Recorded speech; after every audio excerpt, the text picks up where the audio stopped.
Hi, Charles the Book Sage here, and this is my Spookathon 2017 wrap-up video.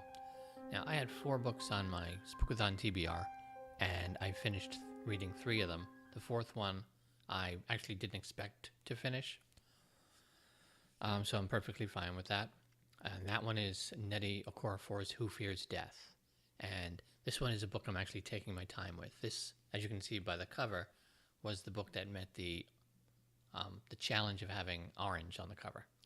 So it's the only one that's not really spooky so much. Really interesting book, fascinating, absolutely loving it. This is probably going to get its own book review video from me once I'm done.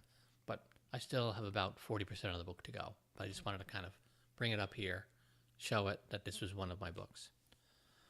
Now, the 3 books that I did finish, the first one, I guess, meets the read a thriller. And that is Stephen King's Carrie, which is Carrie's first novel. Stephen King's first novel. And it's Carrie, a novel of a girl with a frightening power. Now, it's a pretty straightforward story. Simple. Pretty much most people probably have seen one of the movies or maybe read the book. A girl with telekinetic powers loses it, kind of crazy. Her mother's insane, and it's between bullying and her mother, she loses it and goes on a killing spree. Now, in the hands of another writer, this would be a very simple, straightforward story. But Stephen King has his own way of doing things. One of my favorite things about this book is it is littered with these sections of, they're basically newspaper reports of the incident in the book and excerpts from novels that aren't real novels, obviously, but novels written by scientists and doctors examining the whole case of Carrie after the fact. And they're kind of spaced throughout the book. And he does that to, again, it makes it more interesting. They're like little bridges between main sections of the book. And Stephen King has, part of his writing style is to kind of reveal things before they happen and then work his way up to them. And some of those snippets revolve around that. And this, I enjoyed this. I think I gave it 4 stars on Goodreads, but I'd give it 3.75 stars. You just can't do the partial stars on Goodreads. I'm glad I actually didn't read this as my very first Stephen King book, even though it is his first one he wrote. I still would have enjoyed it, but I think I enjoyed it more because I've come to it at this point after reading so many of his books, because it's really interesting going back and seeing how he started out and his writing style.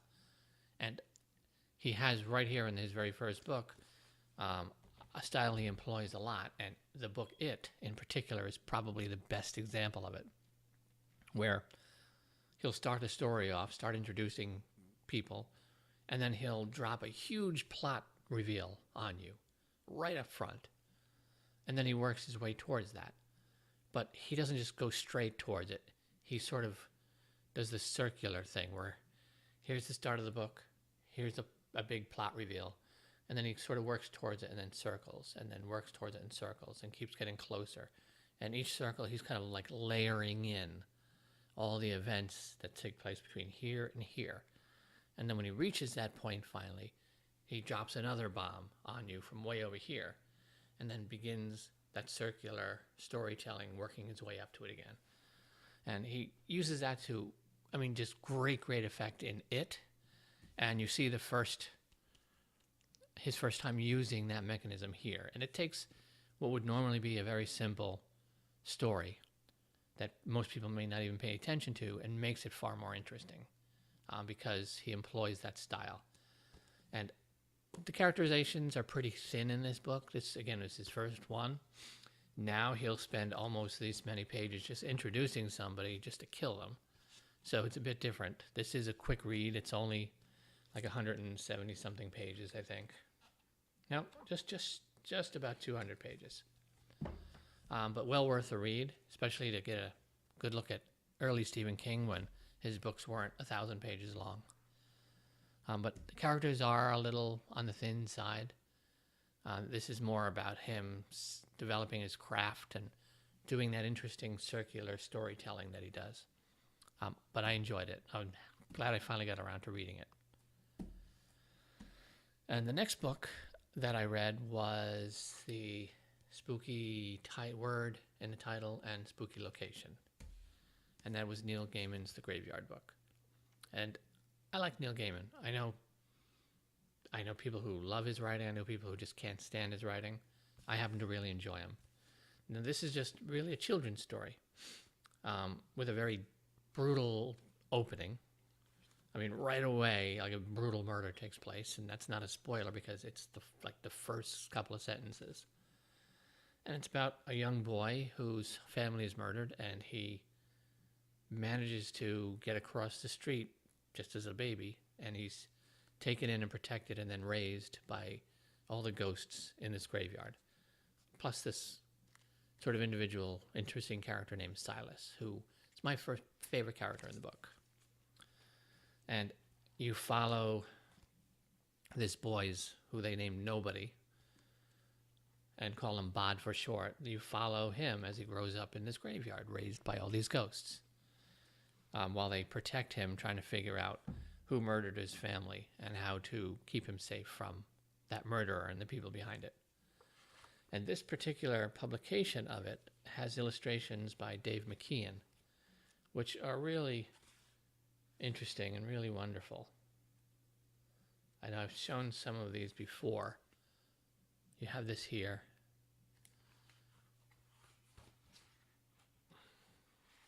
And then this one as well, if I can get the flap back down.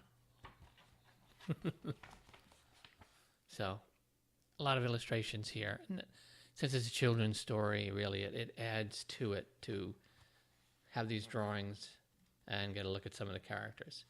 Now, for me, my favorite thing about this book is the graveyard itself. That's where Gaiman shines as a writer. All the ghosts are interesting. I particularly liked how a lot of the ghosts, when he would introduce them, for many of them, you would get their name, date of birth, date of death, and then the little snippet written on their tombstone. So that was pretty cool. A lot of those were entertaining and funny. But it's the graveyard itself that he describes and paints this picture of. He really paints a vivid picture of the graveyard and brings the graveyard, no pun intended, to life. So that's probably my favorite thing about it. It's basically his riff on The Jungle Book, which was one of his favorite books growing up. It's basically that same story, except instead of a kid being out in the jungle raised by animals, you have a kid in a graveyard raised by ghosts. But it's basically his riff on The Jungle Book. But very entertaining. I think I give this 4.5 stars. And then there's the third book I read is the Childhood Fear book, and that is William Peter Blatty's The Exorcist. And I had actually started reading this at the beginning of October. I had set it as a reading challenge for myself to finally get around to reading this book, because I've had it for many years. I saw the movie when I was way younger than I should have, and it's terrified me ever since. So finally reading this book has been something I've been wanting to do. So I started it, was a little bit into the way into it, and then I saw the Spookathon announcement, and I put it aside because that's perfect for Spookathon. So I figured I'll come back to it and then read the book then, which is what I did. Now, I've been back and forth about whether or not to save the last chapter for Halloween, but it was just so good and so compelling, I ended up finishing it. And this is 5 stars, hands down. Blatty is just a really, really excellent writer. There's just great, great descriptions in this book of the characters, of the house, and the horror, the terror in the book is, in the movie, it's in your face, stuff going on. Even though the movie does take a little while for it to really kick in. And that's what the book does. The real horror of the book is this slow breakdown of this young girl. And nobody really understanding what's happening to her and what's going on. And it's just watching the girl slowly devolve and the book plays back and forth. Is she possessed, or is it some sort of like mental disorder or something, or some sort of physiological or psychological something that's happening to her. And for quite a long time, it really isn't clear cut about it. It gives you enough hints for you to figure out what's going on, but they do play up that doubt. Father Karras, the initial priest, he's riddled with doubt anyway about his faith. So a lot of his part of the story is his internal struggle, where he's almost afraid to hope again, and just the possibility that this young girl might actually be possessed. He's afraid of the hope it brings within him that he hasn't felt in a long time, that maybe God is real after all, because if the devil's real, then God's real. And it's his struggle to, like, does he believe because he wants to, or is this real? So, and Blatty does a really good job getting into the characters.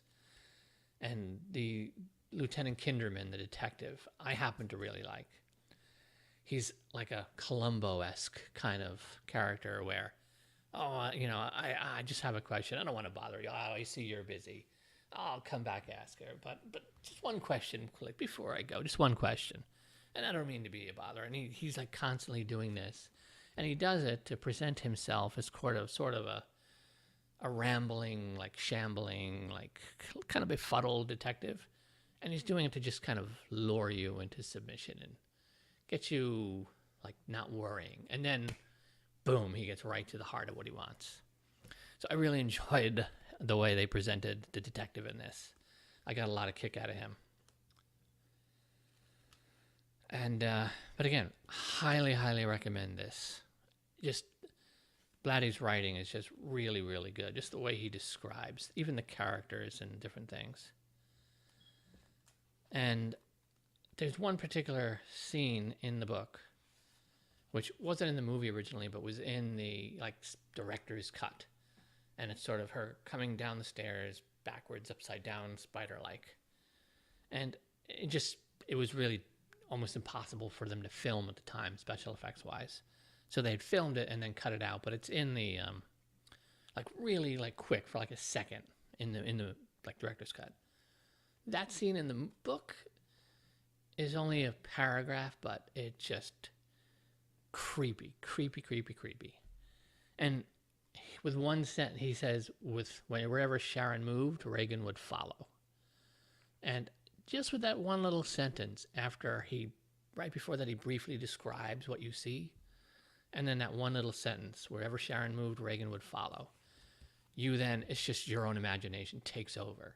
And then you can imagine Sharon, like the assistant, anywhere she was going in the house, Reagan's sort of gliding upside down, spider-like, following around, trying to lick at her ankles. And just super, super creepy. So the whole build-up throughout the novel, most of the novel is working your way up to whether that exorcism takes place or not, finally. And just so very well done. I'm glad I finally read this. I was really trepidatious during the first like couple of paragraphs because I had this sort of like tightness and stillness just from the movie just hanging over me as I was reading it. But then once I got into the story and how much I enjoyed Blatty's writing, that kind of fell away and it became its own thing. So I'm curious now to go back and watch the movie just to see how I'm going to take the movie now that I've read the book. Will this strip away the movie scaring the ever-living crap out of me anymore? Or will I be able to just enjoy the movie for what it is now without being that childhood fear kind of rising to the surface? Or will the movie and the book now just be separate entities and the book will fascinate me and the movie will still scare the crap out of me? I don't know, but I will find out next week because I will be watching it on Halloween. So I have to do that now.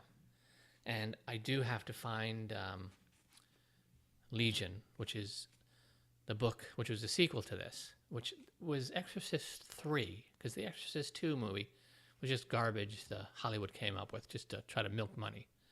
But Exorcist 3 is based on Legion, his other book, and I hear that's excellent.